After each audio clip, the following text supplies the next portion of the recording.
with his life. "Well, what did he expect?" Viviane cried. "The Comte is the king's intendant here. He came with a dozen lettres de cachet, left blank on purpose, ready to throw into prison anyone who opposed the king's will." "It is ridiculous. No one should oppose the king's will." Viviane began to protest, and her great-aunt held up one hand imperiously. "I do not wish to hear it, Viviane. You spend too much time with your head in a book, instead of practicing your curtsy and sewing your trousseau. It is not fitting for a girl of your noble birth to spout such preposterous notions." "But, madame—" "Not another word, I said." Viviane picked up her sewing, her brain seething with all the words she wanted to say. It was all so unfair. A searing hot summer meant the fields and orchards were parched.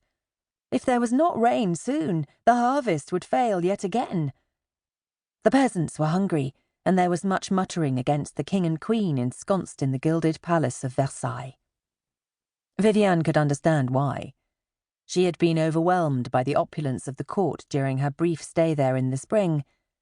It seemed so wrong that the king and his nobles should powder their wigs with the whitest of flour, while the tax-burdened poor struggled to earn enough to buy a loaf of bread.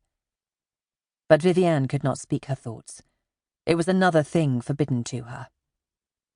Gradually her great-aunt's head nodded forward till her chins rested on her bosom. She began to snore. One silken slipper hung from her pudgy foot. Luna sniffed at it, then seized the slipper in her mouth and raced away. Viviane kicked off her own shoes so that she could chase after the puppy. Luna eluded her, shaking the slipper from side to side as violently as if it had been a rat. "Come here, mon chouchou," Viviane whispered, one hand reaching for the amber collar bound about Luna's neck. The puppy swerved and banged against a fragile side table. A priceless vase rocked. Viviane caught and steadied it as Luna leapt over the back of the couch, sending a cushion flying. Madame de Ravoisier harumphed and shifted her weight. Her wig slipped forward over one eye.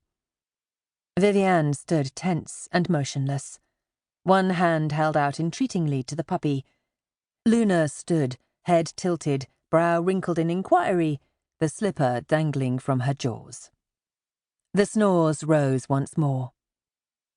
"Good girl," Viviane whispered. She swung her own shoes by their blue satin ribbons. "Here you go. Play with these." Luna watched the shoes swing back and forth, then dropped Madame de Ravoisier's slipper and pounced, trying to reach Viviane's. Viviane picked her up and dashed out of the drawing-room. "You are nothing but trouble," she told Luna sternly, then kissed her smooth white head. The puppy was too large to be carried far, so Viviane dropped her to the ground. As she hurried down the corridor, carrying her shoes, Luna bounded beside her, not at all troubled by having only 3 legs. Viviane had found the puppy 2 months earlier, caught in one of the mole-catcher's traps.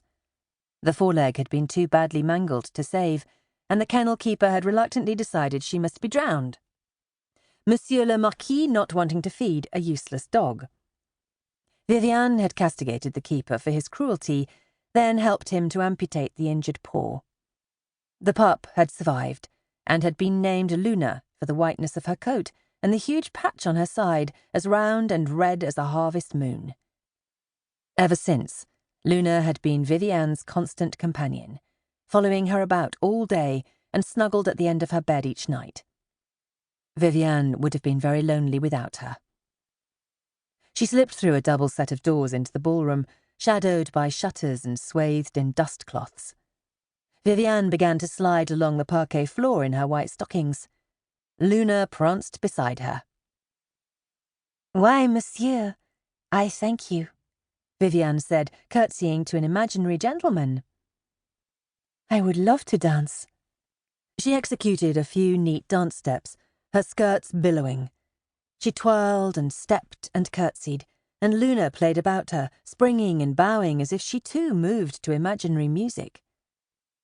At last, Viviane came to a standstill, her arms still raised, one toe pointed. "I do think it is too..."